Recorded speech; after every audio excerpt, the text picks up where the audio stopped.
Welcome to Nasdaq Trade Talks. I'm Jill Malandrino, Global Markets Reporter at Nasdaq. Joining me is Anthony Ambrose. He's the CEO of Data.io to discuss how the company is helping other companies overcome challenges due to the COVID-19 pandemic. Anthony, it's great to have you with us. Welcome to Trade Talks. Thank you very much, Jill. It's great to be here.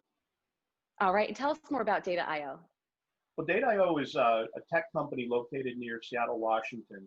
We've been in business about 50 years and invented a product category called the device programmer. What this category does is we put data, the initial software load, into semiconductor chips. Originally, we did this for engineers back in the 70s, and the business has migrated towards manufacturing since then. So today, whenever an electronic device is produced, that initial load of software called the firmware has to be put into the product when it's being manufactured. And a lot of people use our equipment to do that. We're based in Redmond, Washington, with about 100 people, also located in Shanghai, China, and near Munich, Germany, to support a very global customer base. About 90% of our business is outside the United States, reflecting where things get built worldwide. And about 60% of our customer base is in the automotive industry. And we're seeing increasing business now with medical, Internet of Things, and security as well.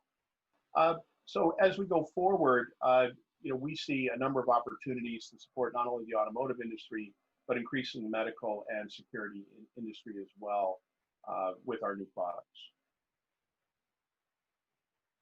And how has COVID-19 impacted the way Data.io does business?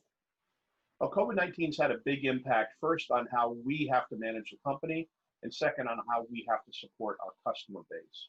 So in terms of how we manage the company, we actually were impacted first in our Shanghai facility in early February. We were one of the first companies to reopen when the Chinese government allowed that to occur.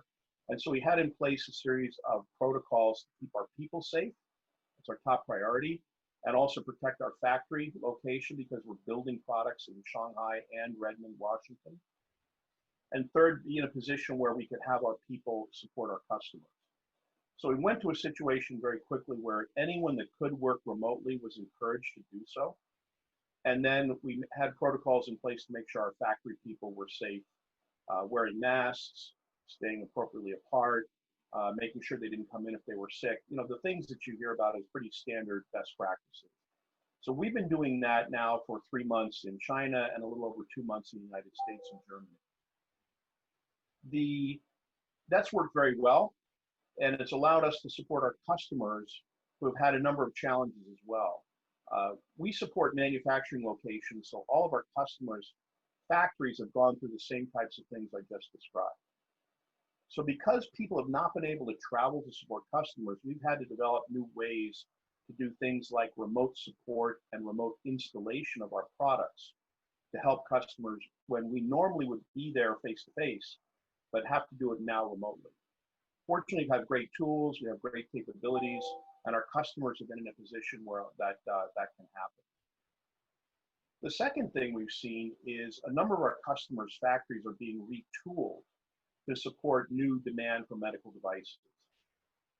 Fortunately, the Data.io technology is such that we can reconfigure our capability very, very rapidly to go, for example, from building a car ventilation system to a medical ventilator in under an hour. And so we won't be blocking anyone from doing a very rapid factory transition. In fact, using Data.io technology is very conducive to having a very, very flexible factory. The third area where we've seen opportunity is our customers are responding to increased hacking that's been going on as more and more people are working remotely. You've probably read stories about this. You know, a lot more phishing attacks, a lot more other attacks. Data.io's newest technology called Centrix allows us to be in a position where we can now more securely support our customers' firmware provisioning by doing it in a way that establishes what we call a very strong root of trust. This allows customers to have much more secure Internet of Things devices, make them much more hacking resistant, and we're excited about some of the opportunities that are coming across our desk, even during this COVID pandemic. And how has Data.io responded to COVID-19 in terms of how you're helping your clients and having them transition and look to the other side of COVID-19? Well, again, I think when we come out of it, you're going to see not only, I think, new methods of working that I just described, but I think the security push is going to be a big deal going forward. We see that trend probably accelerating as we come out of COVID-19, and our products are designed to help customers enhance the security of all of their products as they go forward. So I would think that's probably something that's going to be a big deal coming out of what, as the world reopens here. The second one is I think we'll continue to see more and more remote support capabilities. So we built that into our products. Customers are taking more and more advantage of it. I think initially there may have been some reticence to this, but now as people get used to it, they go, yeah, we probably ought to take more advantage of this remote capability. And how can we do that and be more effective and more efficient going forward? All right, Anthony, thanks so much for joining us on Trade Talks. Thank you very much, Jill. All right, and thanks for joining me. I'm Jill Malandrino, Global Markets Reporter at Nasdaq.